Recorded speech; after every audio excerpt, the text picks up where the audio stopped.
Take a look. There's a parking space here. The road is quite wide, and the left side also has enough room, so we can use this method.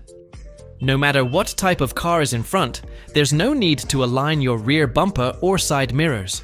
Simply drive forward, keeping your windshield wiper aligned with the parking line, and continue until your right side mirror is aligned with the rear of the car in front.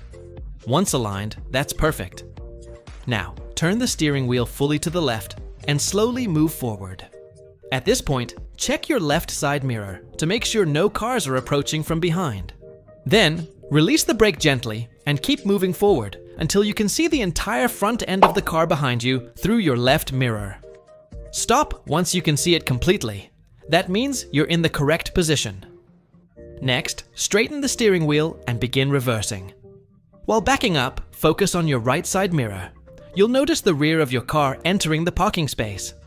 When the curb aligns with the front door handle, stop briefly.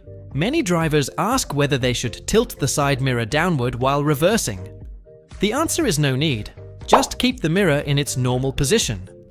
If you're unsure how to adjust your side mirrors properly, you can check the guide on my profile.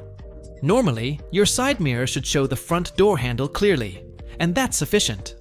Now, turn the steering wheel fully to the left again, and continue reversing slowly. You'll see the car smoothly entering the parking space. Once the car body is parallel with the parking lines, stop. See? It's perfectly aligned. Then, straighten the steering wheel, move slightly forward, and stop completely. Now, step out and take a look. The front of the car is nicely positioned, and the parking is perfectly done.